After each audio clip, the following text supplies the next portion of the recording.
கொண்டிருக்கிறது. ஒவ்வொரு வாரமும் புதன்கிழமை தோறும் இணைய வழியில் நான் சிறந்த கதைகள், சிறுகதைகள், கட்டுரைகள், கவிதைகள் எடுத்துக்கொள்ளப்பட்டு அவை சிறந்த முறையில் விமர்சனம் செய்யப்பட்டு வருகிறது. அந்த வகையில் இன்றும் கண்கள் என்னும் சிறுகதை எடுத்துக்கொள்ளப்பட்டு அது விமர்சனம் செய்யப்பட இருக்கிறது. இந்த விமர்சன கருத்தரங்கம் சிறப்பாக நடைபெறுவதற்கு காரணகர்த்தாவாக இருக்கும் பாளையங்கோட்டை மேலும் சிவசு அவர்களை அனைவர் சார்பிலும் வருக வருக என வரவேற்பதில் பெரும் மகிழ்ச்சி அடைகிறேன். மேலும் இந்நிகழ்வில் பங்கு பெற்றிருக்கும் இலக்கிய ஆர்வலர்கள், பேராசிரியர் பெருமக்கள், ஆராய்ச்சி மாணவர்கள் அனைவரையும் பாளையங்கோட்டை மேலும் வெளியிட்டகம் மற்றும் ஆழ்வார்குறிச்சி இங்கே என்ற அமைப்பின் சார்பில் வருக வருக என வரவேற்பதில் பெரும் மகிழ்ச்சி அடைகிறேன். இந்த அமர்வானது இப்பொழுது மேலும் சிவசு அவர்களிடம் ஒப்படைக்கப்படுகிறது. உங்கள் அனைவருக்கும் முதலிலே வணக்கம்.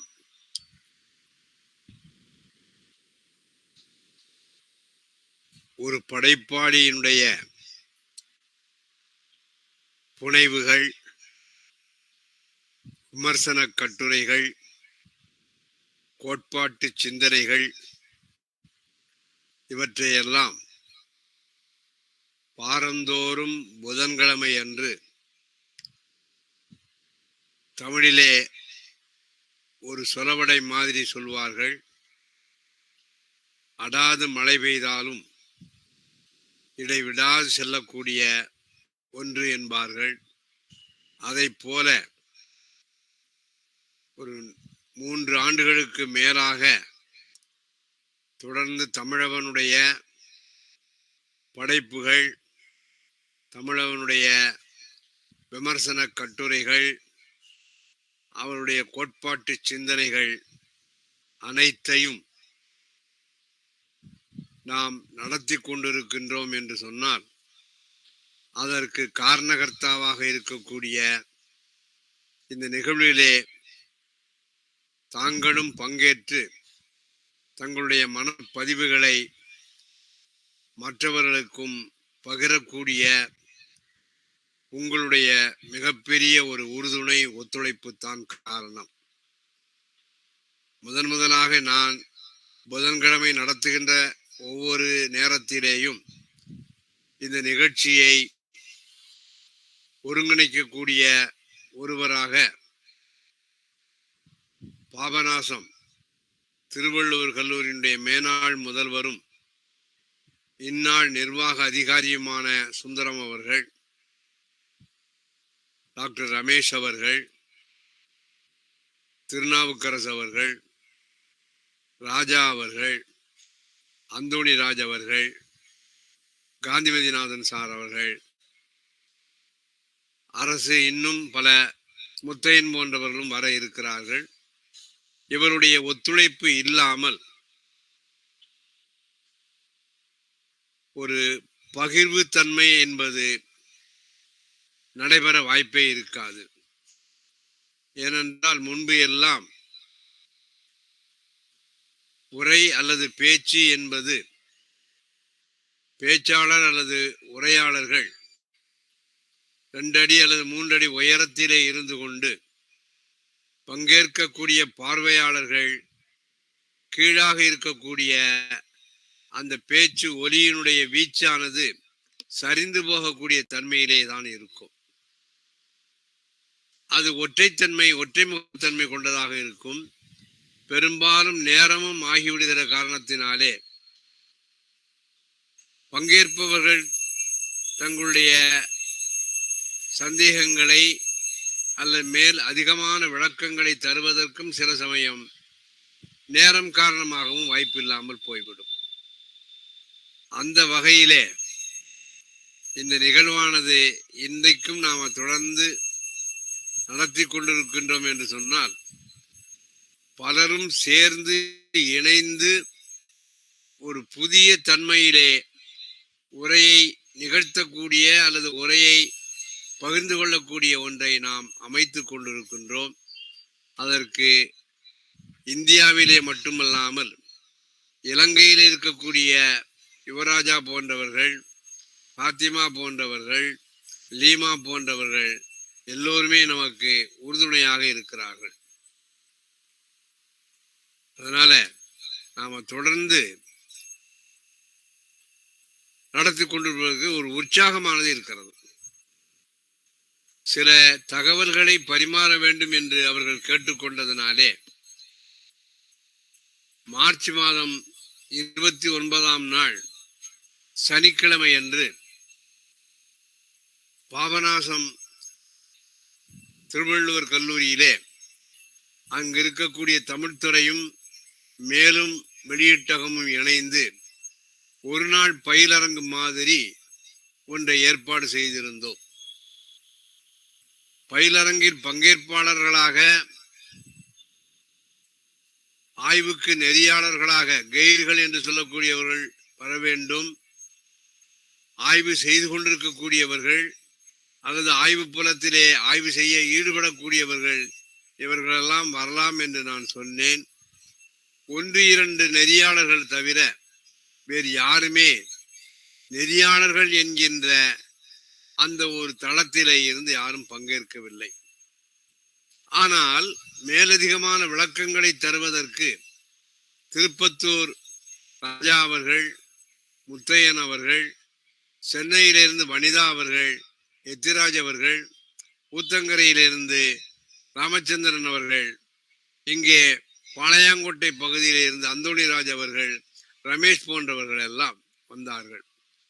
அந்த பயிலரங்கனை ஒருங்கிணைக்கக்கூடிய தன்மையிலே செயல்பட்டவர்கள் அந்த கல்லூரியினுடைய தமிழ்துறை சார்ந்த முனைவர் இரா வரலட்சுமி அவர்கள் நல்ல முறையிலே அவர்கள் செயலாற்றினார்கள்.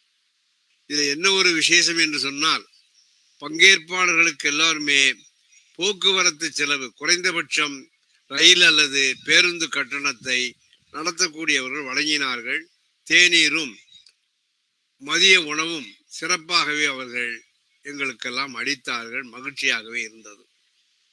அந்த நிகழ்ச்சியை பற்றி நாம் சொல்லுகிற பொழுது ஒரு 40 பேர் பங்கேற்றிருந்தார்கள் என்று சொன்னால் ஒரு 4-5 பேர் அமைப்பியல் பின் அமைப்பியல் தொடர்பாக அதை ஒரு சிக்கலாக ஒரு அணுகுமுறையாக வைத்துக் கொண்டு சங்க இலக்கியத்தையோ அல்லது தற்காலத்தில் இருக்கக்கூடிய புனைகதைகளையோ அவர்கள் தங்களுடைய தலைப்புகளாக தேர்ந்தெடுத்துக் கொண்டார்கள். இங்கே எஸ்டி ஹிந்து காலேஜ் என்று சொல்லக்கூடிய ஒன்று, பின்னாலே திராவிட பல்கலைக்கழகம் குப்பத்திலே இருந்து 4 பேர்கள், மாதிதா இந்து கல்லூரி, ஸ்ரீ பராசக்தி மகளிர் கல்லூரி, இன்னும் பல கல்லூரிகளில் இருந்து நமக்கு பங்கேற்பாளர்கள் வந்திருந்தார்கள். அவர்களுக்கு ஒன்று அவர்கள் செய்திருக்கக்கூடிய அந்த ஆய்வு தலைப்பிலே மேற்கத்திய இலக்கிய கோட்பாட்டாளர்களுடைய சிந்தனைகளை ஏதாவது ஒரு ஏரிலே பூத்தி பார்க்க முடியுமா என்றும் அவர்கள் கேட்டார்கள். அல்லது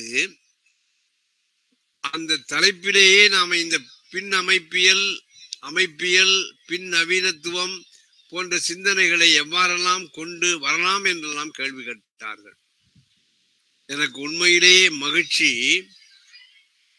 ஆய்வு செய்யக்கூடிய ஆய்வாளர்கள்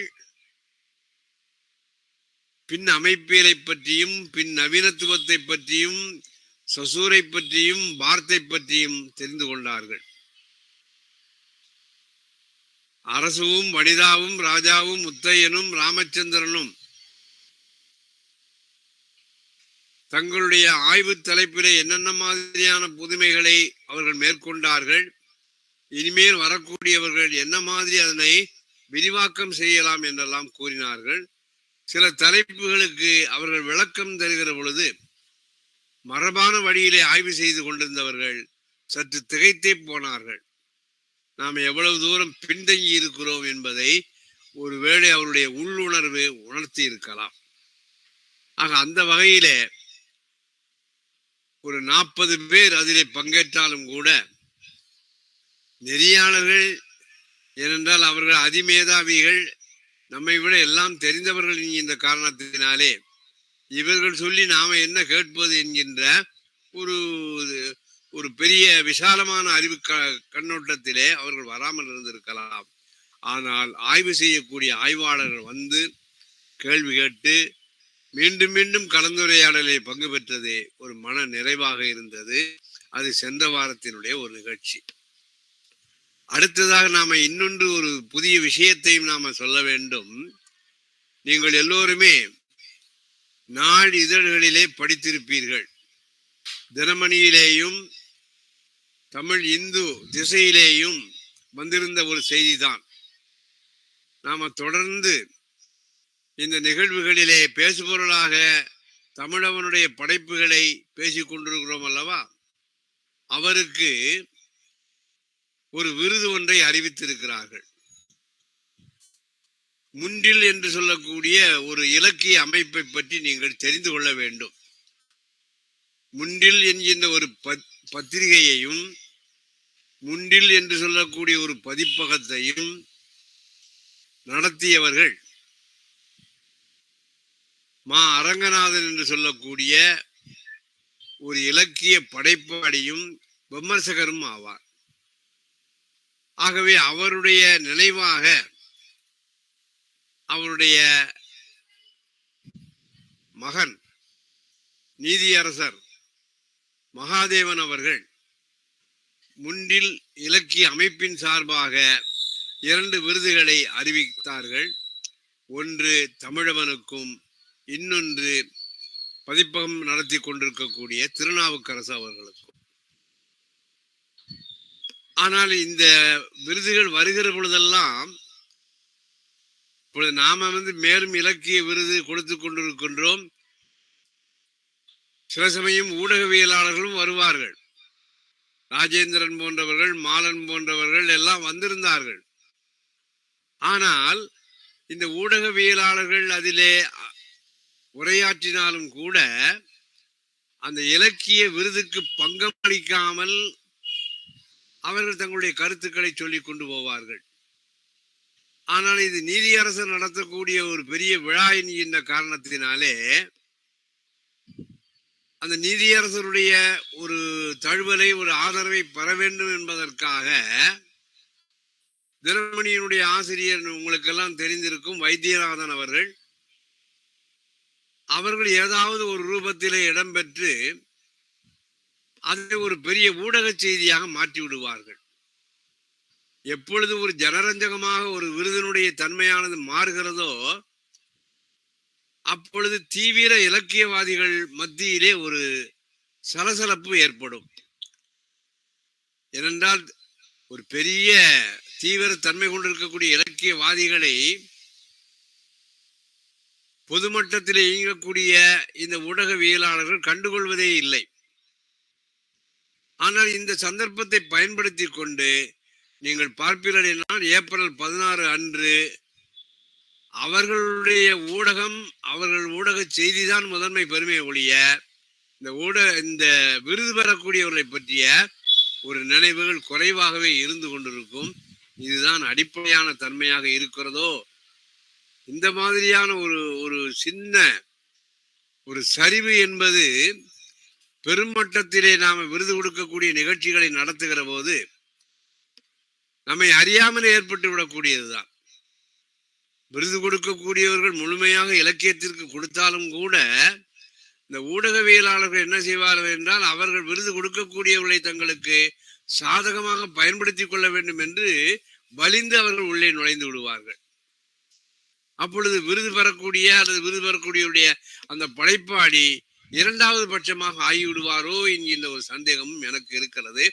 ஆனாலும் ஒரு தீவிர இலக்கிய விமர்சன தளங்களிலே செயல்பட்டு கொண்டிருக்கக்கூடிய தமிழவன் இந்த விருதை பெறுவது நம்மை மாதிரியான தொடர்ந்து இலக்கியத்திலே ஈடுபட்டு கொண்டிருக்கக்கூடிய புதிய புதிய கோட்பாட்டு தளங்களையெல்லாம் தருவித்து அவற்றை விளக்கிக் கொண்டிருக்கக்கூடிய நமக்கு எல்லாம் மிகவும் உற்சாகம் தரக்கூடியதாகவே இருக்கிறது. இந்த வகையில இது 2வதாக ஏப்ரல் 16 அன்று அந்த விருது கொடுக்கக்கூடிய நிகழ்ச்சியானது நடக்கும் என்று நாளிதழிலே அந்த அறிவிப்பானது வந்திருக்கிறது. அந்த அறிவிப்பை ஒட்டித்தான் நான் இந்த செய்தியை உங்களிடம் பகிர்ந்து கொண்டிருக்கிறேன். அதுக்கப்புறம் நாம இந்த வாரம் நாம பேசு பொருளாக எடுத்துக்கொண்டிருக்கக்கூடிய சிறுகதை பிரதி கண்கள் என்று சொல்லக்கூடிய ஒரு கதை பிரதி. ஒரு அருமையான சங்க இலக்கியம் தொடங்கி இன்றைக்கு வரைக்கும் மனதளவிலே இருக்கக்கூடிய அன்பு, பாசம், காதல் என்று பல்வேறு பெயர்களிலே அழைக்கின்றோம் அல்லவா? அந்த மாதிரியான ஒரு காதல் தளத்தை ஒரு பக்கத்திலே கொண்டிருக்கக்கூடிய ஒரு கதை பிரதி. ஆனால் வெறும் காதலை மட்டுமா சொன்னால் அது ஏற்கனவே யாயும் யாயும் யாரோ ஹீரோ என்கின்ற அந்த செம்புல பயிலீரார் சொல்லும் போது மீரா ஒரு கவிதையிலே சொல்வார், எனக்கும் அவருக்கும் ஒரே ஊர் வாசுதேவன் நல்லூர், அவரும் நானும் ஒரே ஜாதி, ஆகா என்ன பெருமை உடைத்தோ அந்த காதல் என்கின்ற மாதிரி போய்விடும் அல்லவா? அந்த மாதிரி இல்லாமல், வெளிப்படைத்தன்மையிலே இல்லாமல், பூடகமாக இன்றைக்கு காதல் என்று சொல்லக்கூடிய அந்த தளத்திலே வேறு என்னென்ன மாதிரியான கூடுதளங்கள் பாய்கின்றன என்பதை நாம பார்க்கிறோம்.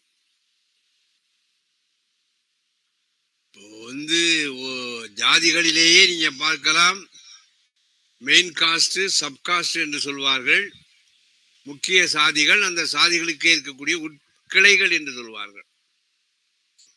முதலிலே சாதி விட்டு சாதி திருமணம் செய்வது என்பது உட்கிளைகளுக்குள்ளேயே திருமணம் செய்தாலும் கூட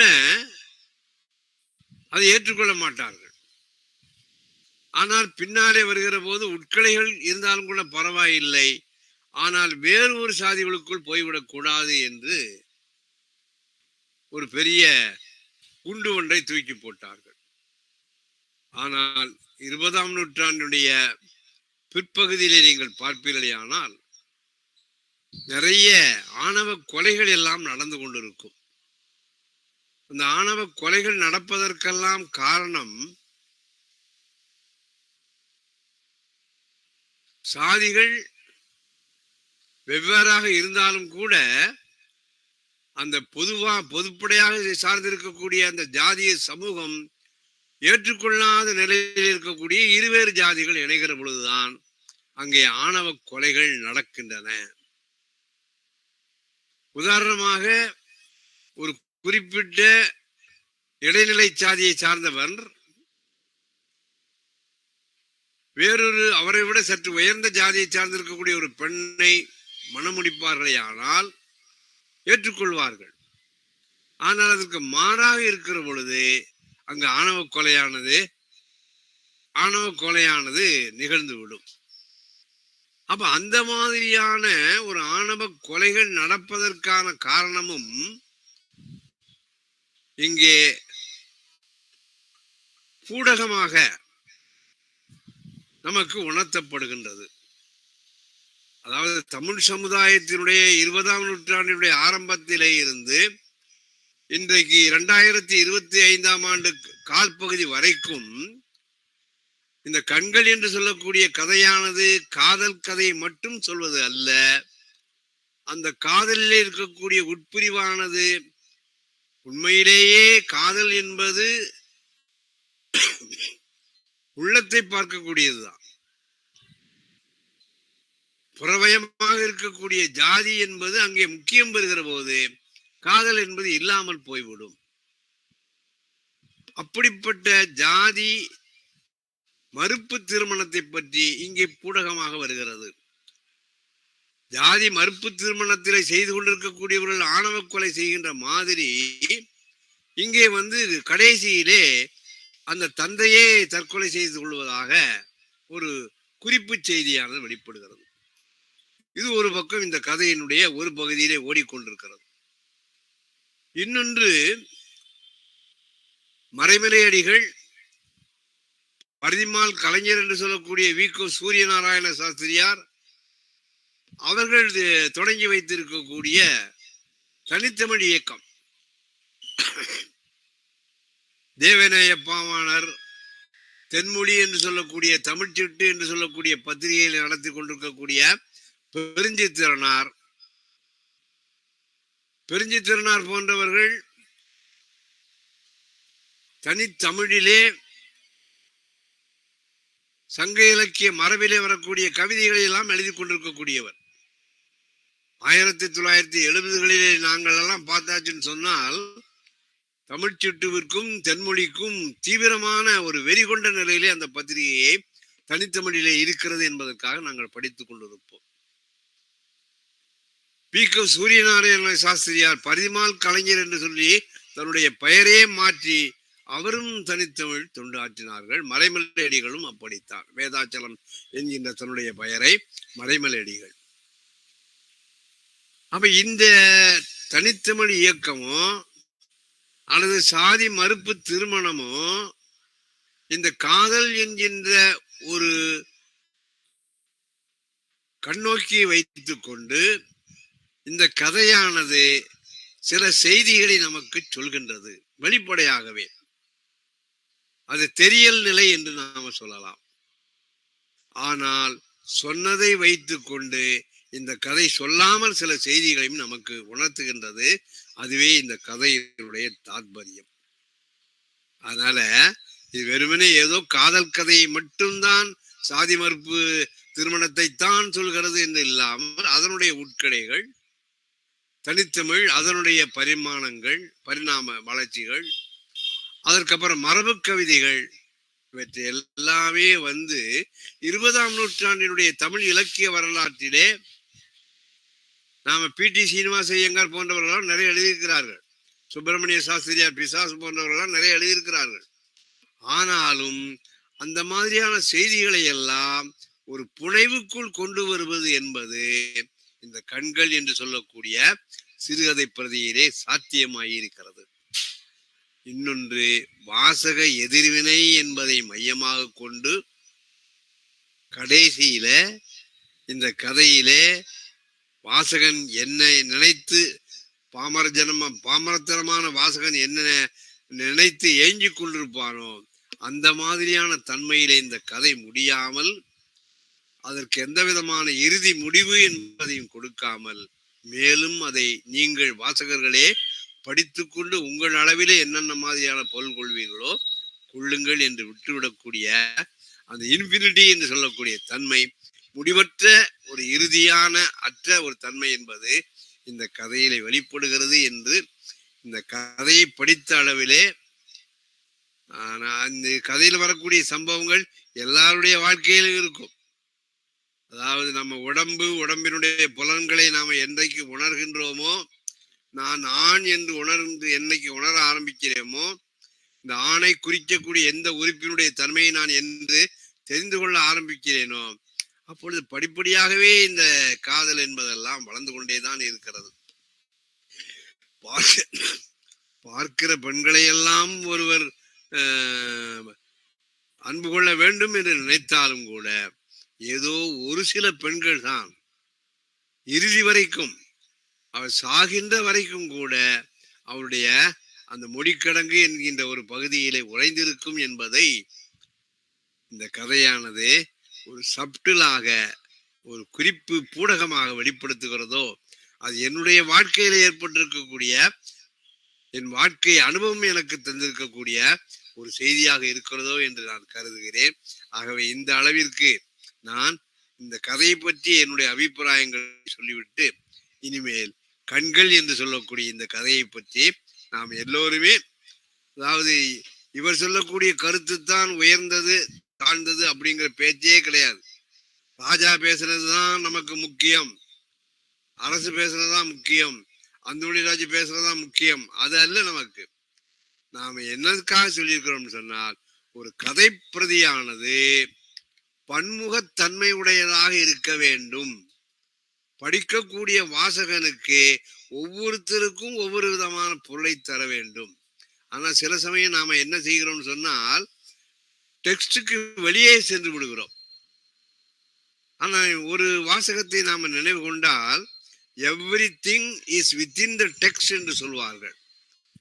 நீங்க வாசக எதிர்வினை கொள்கிறீர்கள் என்று சொன்னால் அந்த பிரதிக்குள்ளேயே எல்லாமே இருக்கிறது என்கின்ற ஒரு திறனாய்வு கோட்பாட்டையும் நாம மனதிலே வைத்துக் கொள்வோமே ஆனால் யாரும் யாரையும் விட உயர்ந்த அளவிலே அல்லது ஒப்பிட்டு பார்க்கக்கூடிய அளவிலே நாம என்ன செய்யல, இங்கே விமர்சனம் பண்ணவில்லை. அவரவருடைய கருத்துக்களை நாம வைக்க வந்திருக்கின்றோம். கணேஷ் அவர்கள் வந்திருக்கிறார்கள். மீண்டும் எல்லோருக்குமே நான் வரவேற்பை சொல்லி இப்பொழுது அந்தோணிராஜ் இந்த கதையை பற்றி உங்களுக்கு ஏதாவது சுருக்கமாக சொல்ல வேண்டும் என்று சொன்னால் ஒரு 5 நிமிடத்திற்குள் நீங்கள் சொல்லும்படியாக முதல்ல கேட்டேன். ஏன்னா அவரு கொஞ்சம் முதல்ல சொல்லணும்னு விரும்புவார்.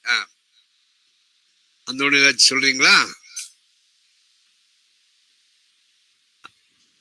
வணக்கம் சார். வணக்கம். இந்த கதைய படிச்சங்கய்யா, படிச்சு ஒரு நல்ல கதை. அதாவது ஒரு இளமையான காலத்துல பார்த்த ஒரு பொண்ணை வந்து திரும்ப நம்ம வயசான காலத்துல பார்க்கும்போது நம்ம மனசுக்குள்ள என்னெல்லாம் தோணும் அப்படிங்கிறத வந்து அழகா பதிவு பண்ணியிருக்காங்க. நீங்க சொன்ன மாதிரி நம்ம வாழ்க்கையில வந்து நிறைய நிறைய வயசுகள்ல நம்ம பார்ப்போம். உதாரணத்துக்கு நம்ம எல்லாருக்குமே நடந்திருக்கும். 10 வயதுல பார்த்த ஒருத்தரை அப்புறம் நம்ம 35 வயசுல பார்க்கும்போது நம்ம உணர்வு ஒரு மாதிரி இருக்கும். 20 வயசுல பார்த்த ஒரு பொண்ணை வந்து திரும்ப நம்ம 50 வயசுக்கு மேல பார்க்கும்போது நம்மளுடைய உணர்வு ஒண்ணு போல இருக்கும். ஆனா சொல்ல வர விஷயம் என்னன்னா, எல்லாரையும் நம்ம அப்படி நினைவுக்கு வச்சுக்கிறது இல்லை. நம்ம வாழ்க்கையில பாக்குற எல்லாரையுமே நம்ம நினைக்க வச்சுக்கல. ஆனா சிலவர்கள் வந்து நம்மளுடைய வாழ்க்கையில வந்து அழிக்க முடியாம இருக்கிறாங்க. இப்போ மௌனியோட அழியா சுடர்னு ஒரு கதை இருக்கு. அந்த அழியா சுடர்ல பாத்தீங்கன்னா சிறு வயசுல 18 வயசுல கோயில் பிரகாரத்துல ஒரு பெண்ணை பாக்குறான்.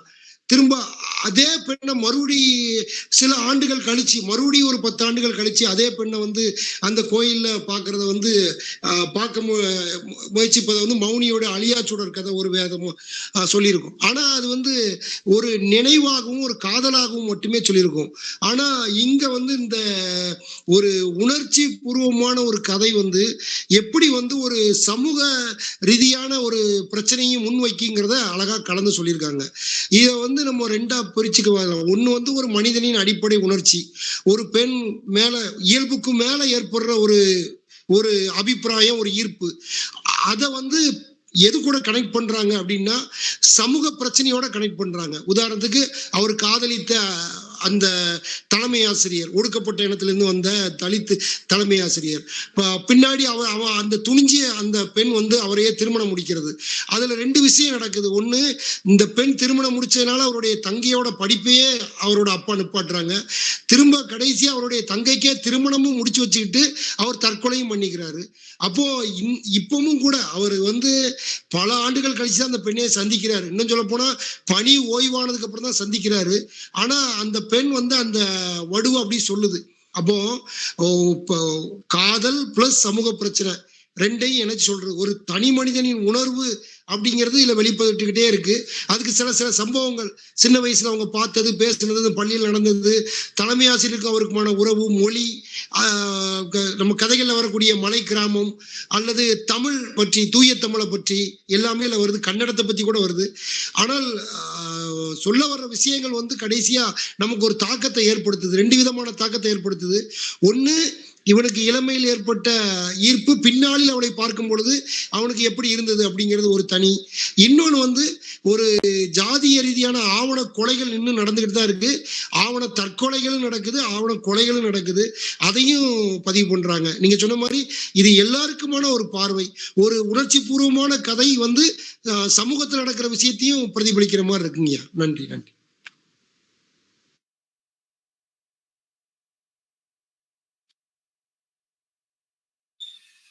அந்தோணிராஜ் அவர்கள் இந்த கதை வந்து வெறுமனே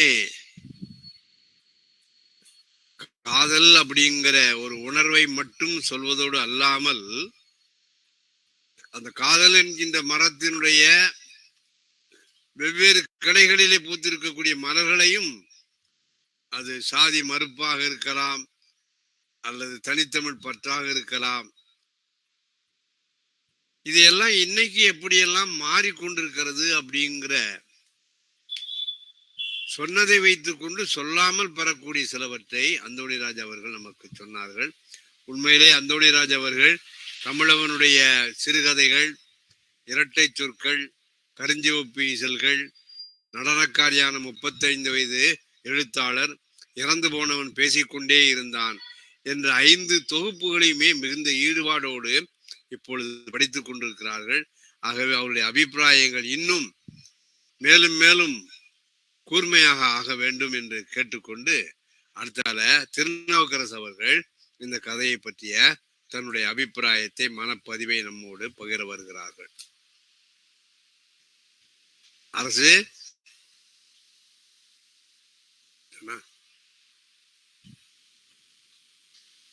அரசு இருக்கீங்களா?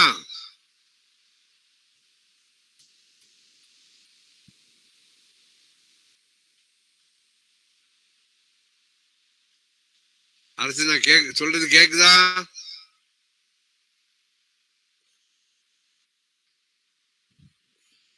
அரசு எங்கேயோ அவருக்கு இது கிடைக்கல, சிக்னல் கிடைக்கல அப்படின்னு நான் நினைக்கிறேன். ரமேஷ், இந்த வணக்கம். இது பற்றி ஏதாவது சொல்லுங்களேன் நீங்க. சார், இந்த கண்கள் என்ற ஒரு கதை வந்து மயிலம்மாள் என்ற ஒரு ஆசிரியர், ஒரு தலைமை ஆசிரியர், அவரோடு பணி செய்யக்கூடிய ஒரு ஸ்கூல்ல நடக்கக்கூடிய ஒரு நிகழ்வு. இந்த கதை இந்த கதை வந்து இதுல 3 விஷயமா சொல்லப்படுது. ஒண்ணு காதல் சொல்லப்படுது, அந்த தலைமை ஆசிரியருக்கு இருக்கக்கூடிய மொழி பற்றி சொல்லப்படுது, இல்ல ஜாதி, இந்த 3 விஷயங்களும் இந்த கதையில சொல்லப்படுது. இந்த தலைமை ஆசிரியரும் தலைமை ஆசிரியருடைய நண்பர், அவர் வந்து பேர் சொல்லப்படலைன்னு நினைக்கிறேன். 2 பேரும் ரொம்ப, இவர் வந்து காவியம் எழுதுவாரு, அவர் வந்து தூய தமிழ் பேசக்கூடிய ஒரு தலைமை ஆசிரியர். உடம்புக்கு முடியாம இருக்கும்போது கூட இவர் சொல்லுவார், நம்ம ஒரு நகைச்சுவையாக காரைக்கால் அம்மையார், சாரி ஒரு பேரு காலமேக புலவர் சொல்லுவாங்க.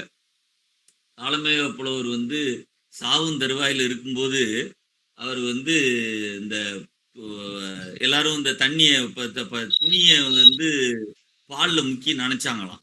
வாயில உதடு வந்து காய காய ஒரு துணியை எடுத்து, ஒரு காட்டன் துணியை எடுத்து பால்ல முக்கி அப்படியே உதட்டுல அப்படியே தடவி தடவி கொடுக்கும்போது அவர் வந்து சிலேடையாக பேசுவதில் வல்லவர்னு சொல்லுவாங்க.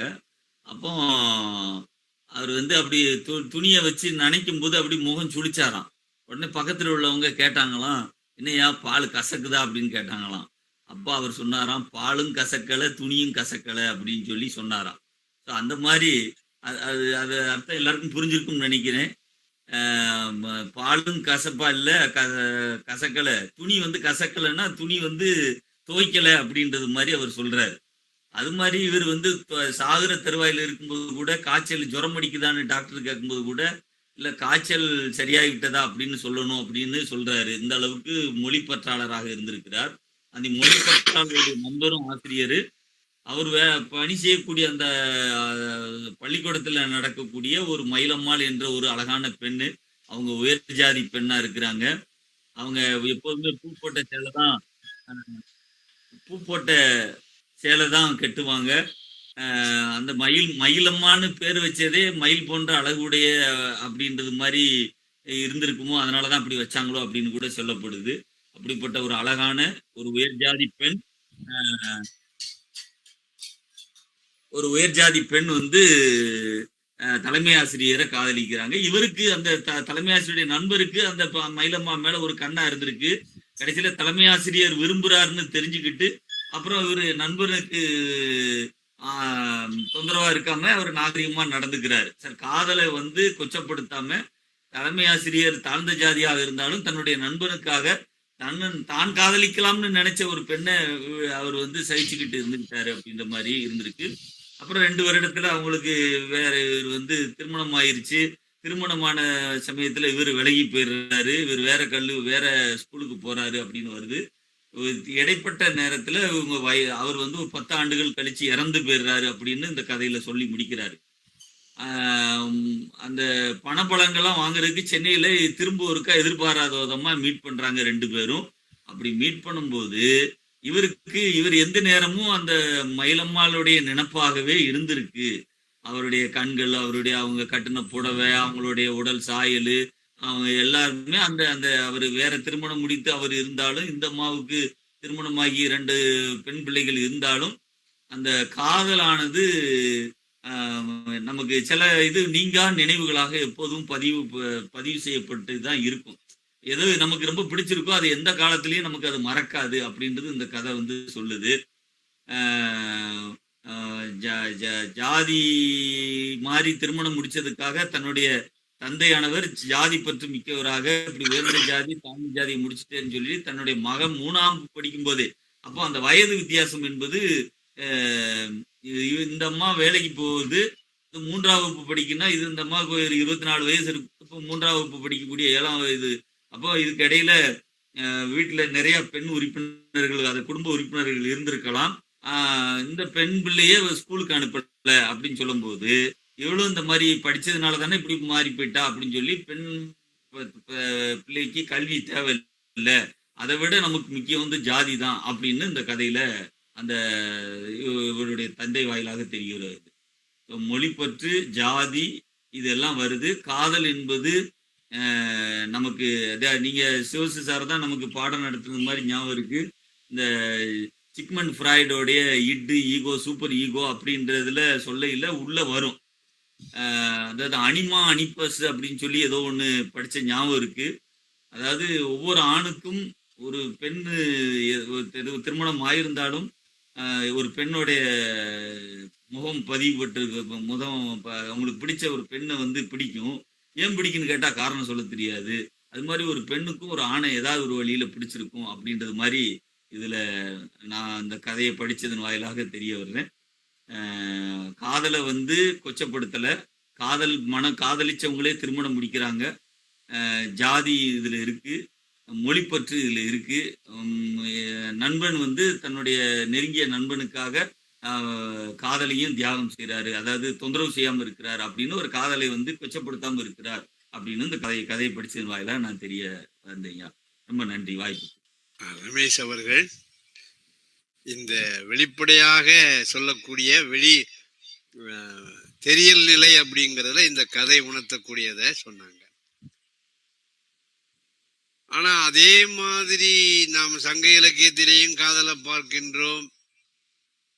அந்த காதல் அல்லது கல்யாணம் அப்படிங்கிறது இன்றைய 21ஆம் நூற்றாண்டிலே எப்படி இருக்கிறது?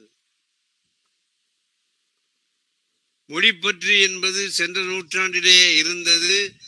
இன்றைக்கும் நாம மொழியை மையமாக வைத்துக் கொண்டுதான் அரசியலாளர்கள் பேசிக் கொண்டிருக்கிறார்கள்.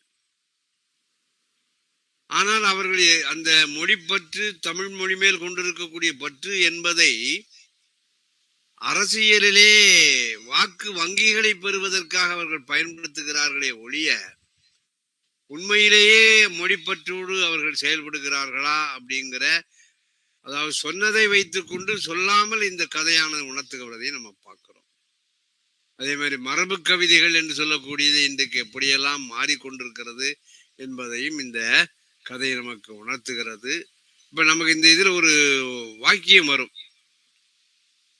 அப்படி நமக்கு விதித்திருக்கிறது என்று ஏக்க பெருமூச்சுடன் அவள் சொன்னபோது அப்படி வித்தியாசமான முறையில் சிந்திக்கிறவளாக இருக்கிறாள் என்று அவன் நினைத்தான்.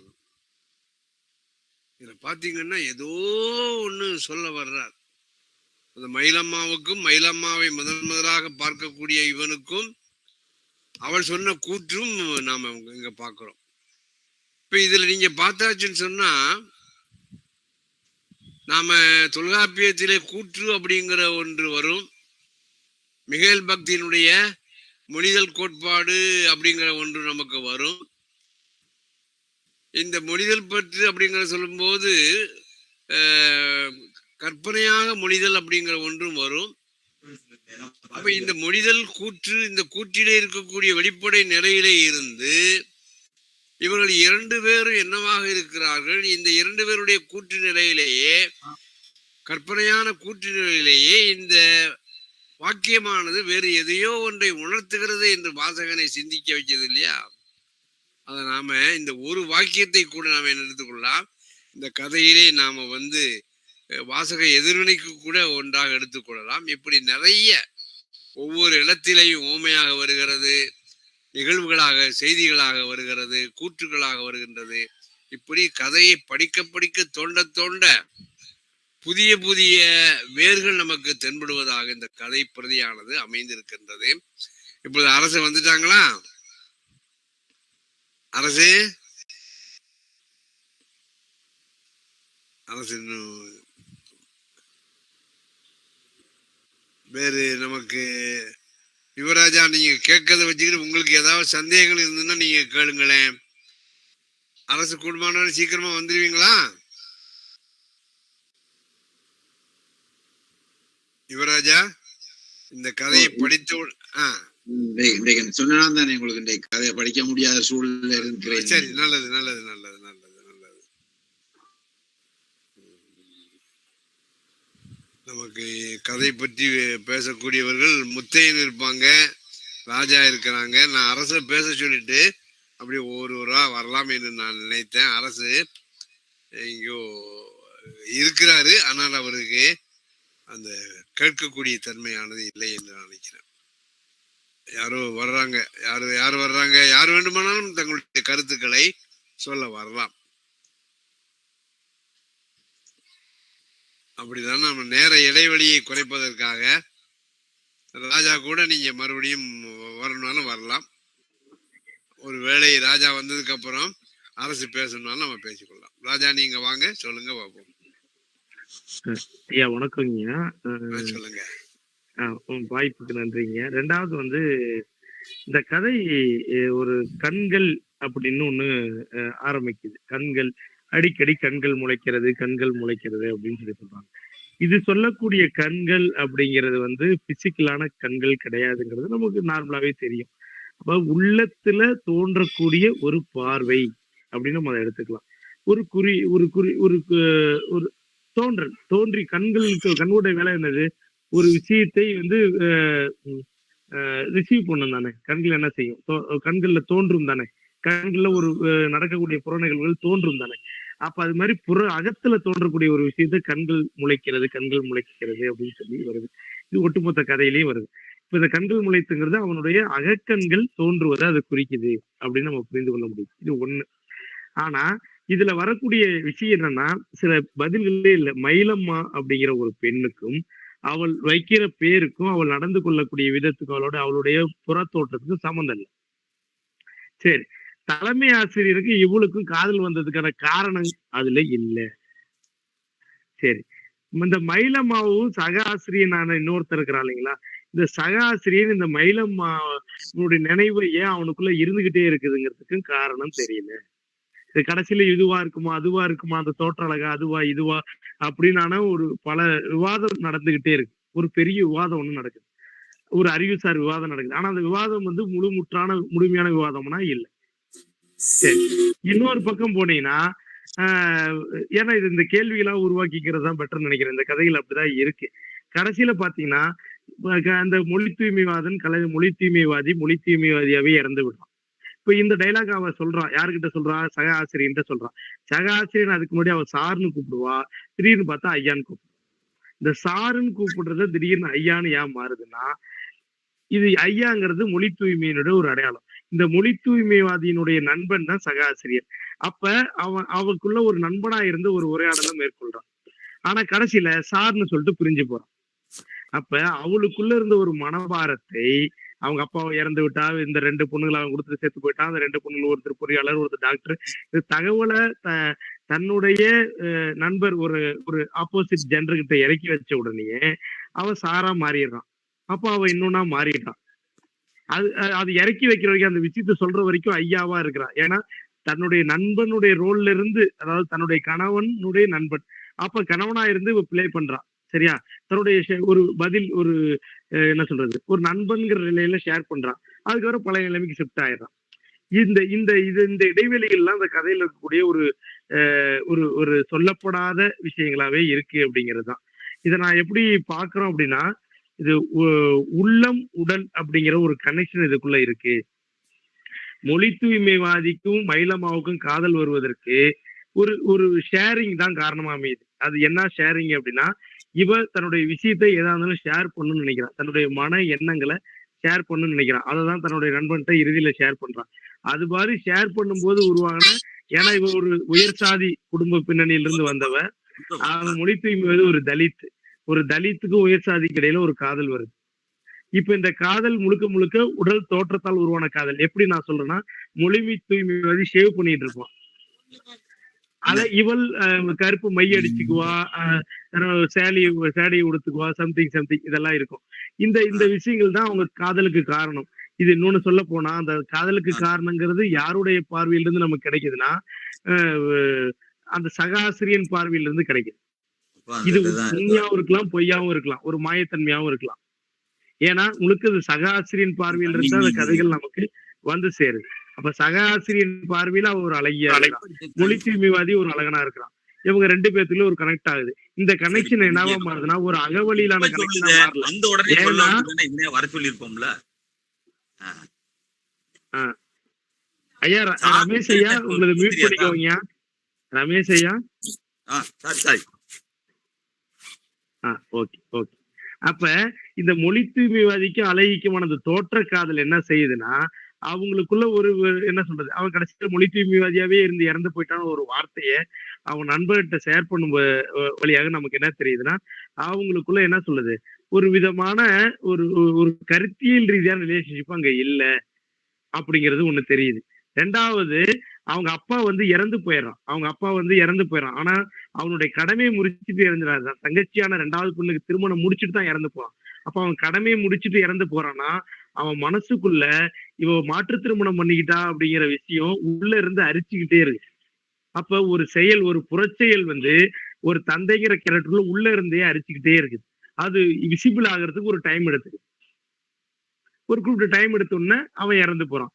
அவன் இறக்கறதுக்கு தடையா இருக்கிறது என்னன்னா, அந்த புற செயல்களான ஒரு அப்பாங்கிற அந்த டியூட்டி இருக்குல்ல, அந்த டியூட்டி தடையா இருக்குது. ஆனா அவன் மனசுக்குள்ள இந்த ரணமாக அது மாறி இருந்துட்டு இருக்கு. காரணம் சாதியினுடைய ஆதிக்க கூறு அவனுடைய மனமாக மாறி இருப்பதனுடைய அடையாளமா அந்த கேரக்டர் இருக்கு. இவளுக்கு இந்த மொழி தூய்மைவாதி பெரிய ஒரு இன்டர் கனெக்ஷனா மாறலைங்கிறத, இவனுடைய அழகுதான் இவ்வளவு வாழ வச்சுட்டு இருக்குதுங்கிற ஒரு இடத்துல ஒரு டைலாக் வரும். அப்ப இவன் தனக்குன்னு ஒரு ஃபார்மேட் அவனை உருவாக்கி வச்சுக்கிட்டு இயங்கிக்கிட்டே இருக்கிறான். அதுதான் அவளை இயக்கிக்கிட்டே இருக்கு அப்படிங்கிறது. அந்த இயக்கிக்கிட்டே இருக்கிறது இன்னொரு வகையில எனக்கு காரணம் என்னன்னா, இவ எதையும் மனசுல தேக்கி வைக்கிறதே இல்லை, வெளிப்படுத்திக்கிறா. அதனாலதான் நண்பன்கிட்ட வெளிப்படுத்திட்டு உடனே ஸ்டாருன்னு மாறிக்கிறா. அப்ப இவ எல்லா விஷயங்கள்ல தன்னை அகன்று வைத்துக் கொள்கிறாள். ஆனா அவன் அவங்க அப்பா கேரக்டர், அந்த பெண்ணோட அப்பா கேரக்டர் ஒரு ஒட்டி நிற்றல் தன்மை கொண்டவனா இருக்கிறதுனால அவன் அந்த மனசுக்குள்ளே இருந்து அரிச்சுக்கிட்டு கடைசியில டியூட்டி முடிச்சுட்டு இறந்து போயிடுறான். இவ தன் கணவன் இறந்துட்டாலும் இயல்பா எப்படி வாழ முடியுதுன்னா, இவள் எல்லா விஷயங்களையும் பகிர்ந்து விட்டு தன்னை இன்னொரு கட்டத்துக்கு மாற்றிக்கொள்ளக்கூடியவளா இருக்கிறான். தன்னை ஷிஃப்ட் பண்ணிக்கிறவளா இருக்கிறான். இந்த ஷிஃப்ட் பண்ணிக்கொள்ளக்கூடிய குணம் தான் ஒருவேளை இந்த சக மனிதன்கிட்ட ஒரு விதமான பாதிப்பை ஏற்படுத்தி இருக்குமோன்னு தெரியல. ஒரு விதமான அகம் சார்ந்த அந்த அவன்கிட்ட ஏதோ ஒண்ணு கண்டுபிடிச்சிருக்கான். அந்த சகாசிரியன் ஏதோ ஒண்ணு கண்டுபிடிச்சிருக்கான்.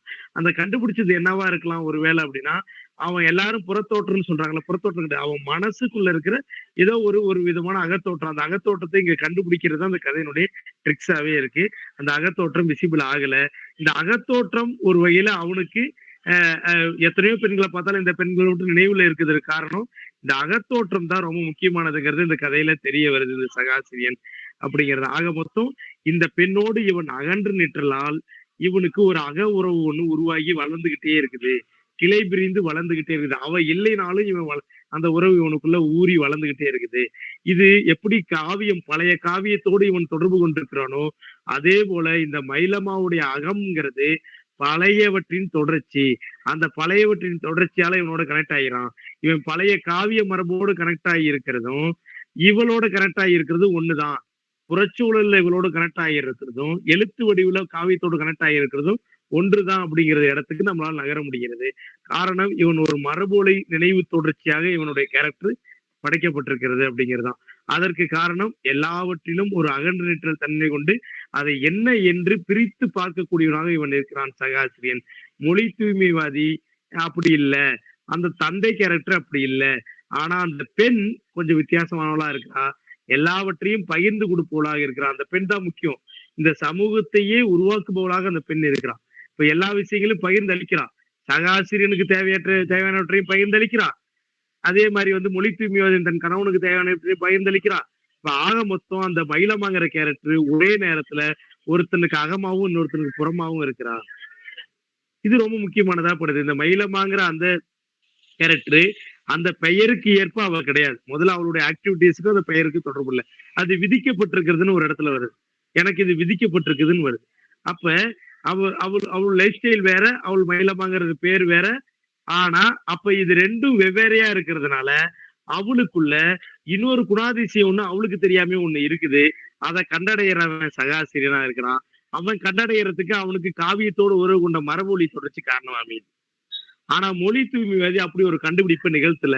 காரணம் அவன் புறவழியிலான கனெக்டோட முடிஞ்சுக்கிறான். அப்ப அவளுக்கே தெரியாமல் மயிலம்மா ஒரு அகவழியிலும் புறவழியிலும் இந்த சமூகத்தோடு உறவு கொண்டிருக்கிறான் அப்படிங்கிறதுதான் இந்த மயிலம்மாவுடைய கேரக்டரா நம்ம இதுல பார்க்க முடிகிறது. அப்படி உறவு கொண்டாவல் மீண்டும் தன்னை துண்டித்து கொண்டு இன்னொரு இடத்துக்கு ஷிஃப்ட் ஆகிறாதான் சார் அப்படின்னு சொல்லிட்டு போயிடுறான். ஏன்னா ஒரு புதிய பழைய நிலையிலையும் அவரால் உறவு கொள்ள முடியுது, புதிய நிலையிலையும் உறவு கொள்ள முடியுது, மீண்டும் பழைய நிலைக்கு ஷிஃப்ட் ஆயிடுறான். அதான் சார் அப்படிங்கிறது. அப்ப எல்லா உறவுகளையும் துண்டித்து கொண்டு அவள் இன்னொன்றாக மாறிக்கொண்டு தன்னை பரிணமித்து கொண்டு இருப்பவளாக அவள் இருக்கிறாள் அப்படிங்கிறது ரொம்ப முக்கியம். அப்ப மயிலம்மா அப்படிங்கிறவளை நாம நினைப்பது போல ஒரு இடத்துல அடைக்க முடியாது. அவ ஏன்னா ஒரு ஆதிக்க சமூகத்துக்கு ஏற்ப ஒரு வாழ்க்கையை வாழ்றா, அவளுக்கான ஒரு வாழ்க்கையை வாழ்றா, அவளுக்கே தெரியாமல் மரபு வழி தொடர்ச்சியில் இன்னொரு வாழ்க்கையை வாழ்றா. ஆக மொத்தம் 3 விதமான லைஃப் ஸ்டைலுக்குள்ள அவ இருக்கிறா. இப்படி சொல்லணும்னா மொழி தூய்மைவாதிக்கு ஏற்ப ஒரு லைஃப் இருக்கிறா. அதே நேரத்துல அவங்க அப்பாவுடைய சகாசிரியனுக்கு ஏற்ப மாறுறா. சகாசிரியனுக்கு தெரியாம இன்னொரு வகையில அவ கனெக்ட் ஆயிரா. இப்படி பலவிதமான ரோல் பிளே பண்ணவர்களா மயிலம்மா இருக்கிறா அப்படிங்கிறது ரொம்ப முக்கியமானதா அந்த கதையில படுதுங்க. நன்றி.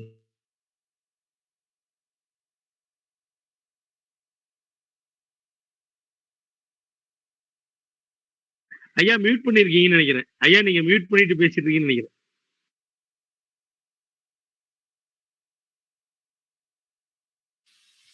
ராஜா சொல்கிற போது தமிழவன் அப்படிங்கிற அவர்கிட்டயே நாம இருவிதமான தன்மையை பார்க்கிறோம். இப்ப என்னை பொறுத்தவரை நான் எல்லாவற்றிலையுமே திணை கோட்பாடு அப்படிங்கிறத நடைமுறைப்படுத்த வேண்டும் என்கின்ற ரீதியிலே ஈடுபடக்கூடியவன். ஆனா இது நான் தமிழனிடம் இருந்து பெற்றுக்கொண்ட ஒன்று வைத்துக் கொள்ளலாம். ஆனா திணை கோட்பாடு மட்டும் அப்படியே பழைய முறையிலேயே முதல் பொருள், கருப்பொருள், உரிப்பொருள் அப்படிங்கிற ரீதியில இல்லாமல் மேற்கத்திய சிந்தனைகளோடு இணைகின்ற பொழுது அது ஒரு புதிய பரிமாணத்தை பெற வேண்டும். இது அவருடைய ஒரு கட்டுரையிலே ராஜா அவர்கள் அன்னைக்கு சொன்னாங்க. இப்போ ஓமை அப்படிங்கிற போது நமக்கு ஓமை இயல் அப்படிங்கிறத சொல்லக்கூடியதையும், மேற்கத்திய சிந்தனையாளர்கள் அந்த ஓமை பற்றிய விளக்கங்களை எவ்வாறு தருகிறார்கள் என்பதை பற்றியும், குறியியல் அப்படிங்கிறதுல நச்சினார்க்கினியருடைய பார்வையானது எப்படி நாம கொண்டு கூட்டி பொருள் கொள்ளக்கூடிய தன்மை நச்சினார்க்கினியுடைய பார்வை என்பதை ஒத்துக்கொண்டு, ஆனால் குறியியல் தன்மையோடு நச்சினார்க்கினியரை அணுகிற பொழுது இரண்டும் இணைந்து ஒரு புதிய தன்மையை ஏற்படுத்தக்கூடிய ஒன்று. அதுதான் ராஜாவினுடைய விளக்கத்துல நான் பெறக்கூடியது. அவள் மரபிலேயும் பற்று கொண்டவளாக இருக்கிறாள், ஆனால் அதுவே போதும் என்று நினைக்காமல் புதுமையையும் ஏற்றுக்கொள்ளக்கூடியவளாக இருக்கிறாள். அதுதான் அந்த ஐயா என்பதும் சார் என்பதும் அந்த வார்த்தைகள் உணர்த்தக்கூடிய ஒன்று. ஆனா இன்னொன்னு அவர்கள் ராஜா சொன்னாங்க, அப்படி நமக்கு விதித்திருக்கிறது என்று ஏக்க பெருமூச்சுடன் அவள் சொன்னபோது அப்படி வித்தியாசமான முறையில் சிந்திக்கிறவளாக இருந்தாள் என்று அவன் நினைத்தான். இந்த அவன் என்று சொல்லக்கூடிய ஒரு கதாபாத்திரம் அவளை பற்றிய ஒரு நினைவாக கூற்று அடிப்படையிலே தன்னெஞ்சிற்கு தான் சொல்லக்கூடியதாகவே வைத்துக் கொண்டிருக்கிறது. அவ இந்த மயிலம்மா மேல் காதல் கொண்டு திருமணம் செய்யாமல் இருக்கக்கூடியவன் ஒரு கற்பனையான ஒரு கூற்றை சொல்கிறான் என்று சொன்னால், அந்த கற்பனையான கூற்று சமுதாயத்தோடு இணைத்து பார்க்கிற போது இவனும் மயிலம்மாவும் வெவ்வேறு விதமான சமுதாய பிரச்சனைகளுடைய ரெப்ரசன்டேட்டிவாகவே இருக்கிறார்களோ என்று ராஜா அவர்கள் சொன்னதை வைத்துக்கொண்டு நான் மேலதிகமாக சொல்ல நினைக்கின்றேன். இப்படி இந்த கதைக்குள்ளேயே நிறைய விஷயங்கள் இருக்கின்றன. கணேஷ் நான் கேட்கிறேன். கணேஷ், இந்த கண்கள் கதையை நீங்க வாசிச்சிருப்பீங்க இல்லையா? வாசிச்சலா கணேஷ்? அரசு வந்துட்டாங்க. அரசுக்கு அப்புறம் நம்ம கணேஷ்கிட்ட கேட்கலாம். அரசு, நான் 2 தடவை உங்களுக்கு கூப்பிட்டா வெளியில எங்கே போயிருந்தீங்க? எனக்கு சிக்னல் கிடைக்கல சார். பரவாயில்ல, தெரியும் எனக்கு. முன்னாடி என்ன நடந்ததே தெரியல எனக்கு. ஐயோ. சரி. அரசு தன்னுடைய மனப்பதிவை இப்பொழுது நம்மோடு பகிர்ந்து கொள்வார். வழக்கமா ஒரு பெரிய கதையில ஒரு நீண்ட கதை இது. வழக்கமான சின்ன கதைகள்லாம் ரொம்ப அடுக்கடுக்கா அடக்கி விஷயங்களை ரொம்ப அழுத்தமான விஷயத்துல இருந்து கொஞ்சம் தளர்வா ஒரு மனிதனை, ஒரு பெண்ணை நீண்ட விசாரணைக்கு உள்ளால கொண்டு வந்து கதை சொல்ல முயற்சி பண்ற ஒரு வித்தியாசமான தளர்வான கதை இது. இந்த தளர்வான கதையில பின்னோக்கி இருந்துதான் பயணிக்குது இந்த கதை. அந்த அந்த கதை சொல்லிக்கும் அந்த கதை சுழல்ற இடத்துக்கும் எவ்வளவு நாள்னா, அவங்களுடைய பழக்கம் 2 வருஷம் 4 நாள். ரிட்டையர்மெண்ட்டுக்கு அப்புறமா 4 நாள் பழகுறாங்க, பேசுறாங்க. அதுக்கு முன்னாடி சர்வீஸ்ல ஜாயின் பண்ணும்போது 2 வருஷம். வழக்கமா ஒரே நாள் ஒரே நேரத்துல நமக்கு இப்படிதான் விதிக்கப்பட்டிருக்கு அப்படின்னு சொல்லி ஜாயின் பண்றப்போ, ஜாயினிங் ரிப்போர்ட் கொடுக்கும்போது ஜாயின் பண்றாங்க. அப்போ அந்த ஜாயினிங் ரிப்போர்ட்ன்றது வெளியே திடீர்னு ஒரு புறக்கதை, இப்படிதான் விதிக்கப்பட்டிருக்கு நம்ம 2 பேருக்குன்னா முன்னாடி இவங்க பழகி இருக்கணும். இந்த மலை கிராமத்துல தனிமையில இங்க ஜாயின் பண்ணணும். தனிமையில ஜாயின் பண்ணா இவங்களுக்குள்ள அந்த காதல் மலர்ந்து இருக்கணும். அந்த கதை சொல்லிதான். அப்போ அந்த கதை சொல்லியோட ஈடேறாத காதல் ஒரு பக்கம் உள்ளால இயங்கிக்கிட்டே இருக்கு. ஏன்னா இந்த ஈடேறாத காதல் தான் இன்னொருத்தங்கிட்ட போய் அந்த மயிலம்மாவை பத்தி அப்படி விளக்கினாலும் அவனுக்கு ஞாபகம் இல்லை. இந்த மாதிரி மயிலம்மா எத்தனையோ மயிலம்மாவை அவன் பாக்குறான், அவனுக்கு அந்த மயிலம்மா பத்தி ஆசை இல்லை. ஏன்னா இந்த கதை சொல்லியோட வர்ணனை இருக்குல்ல, அந்த பெண் மயில் தோகை ரொம்ப அழகானது. மயில் வழக்கமா பறவையில அவ குலுங்கி சிரிக்கும் போது அவ முடி கூட சிரிக்கும், அவ வெக்கப்படும் அப்படின்றது எல்லாமே வெளிப்படுத்து அந்த கதையில. அதாவது இந்த கதை சொல்லக்கூடிய நுட்பம் இன்னொரு பருபொருளான அவங்க கட்டி இருக்கிற சேலை பூவா இருக்கும். ஏன்னா மயில் பூவா இருக்கும்ல. அப்போ இந்த தத்துவ மரபை இது உள்ளால கட்டி வேற ஒண்ணு கொண்டு வருது. இயற்கையில ஒரு மனுஷனுக்கு கண் பூக்காது, மலர் செடியில மொட்டு வந்துதான் பூக்கும். இவனுக்கு 2 பூக்கும். திரும்பவும் அவளை திரும்ப பார்க்கும் போது இன்னொரு கண் பூக்கும்.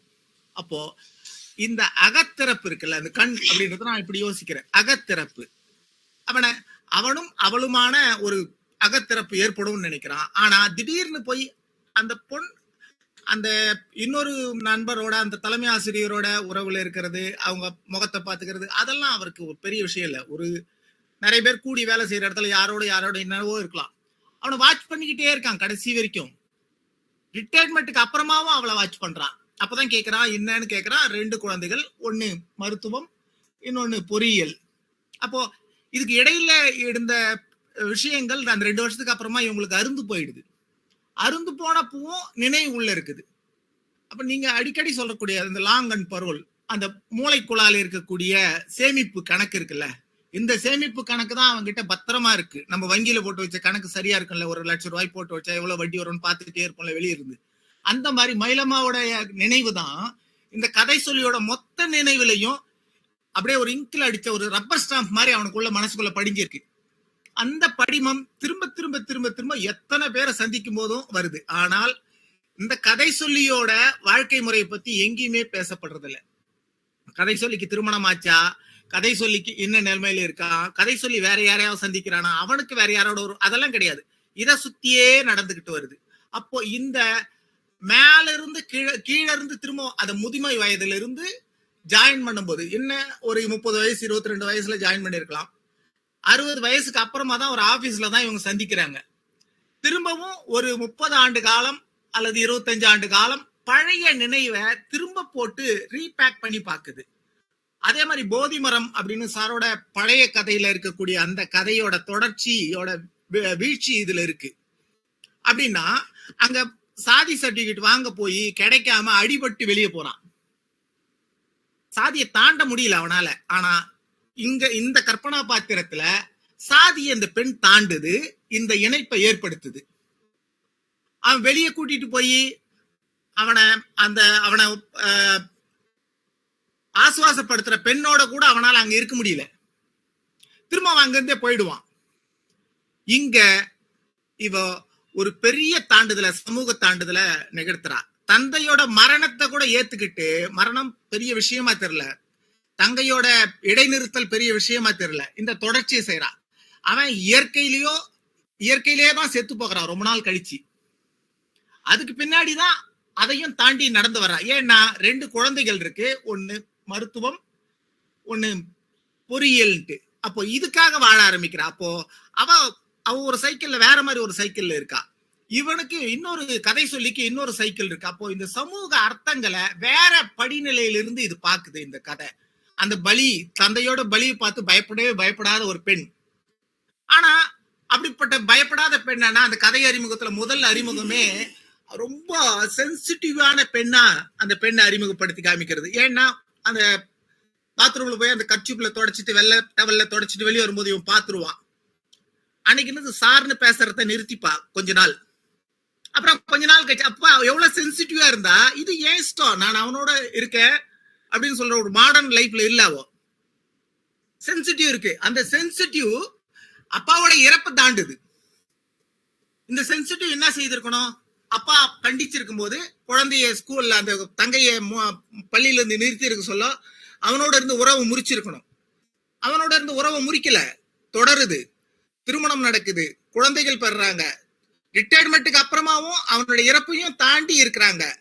அவன் கிட்ட இருந்த தமிழ், அவன்கிட்ட இருந்த மொழி இவகிட்ட கையளிப்பு செய்யப்படுது.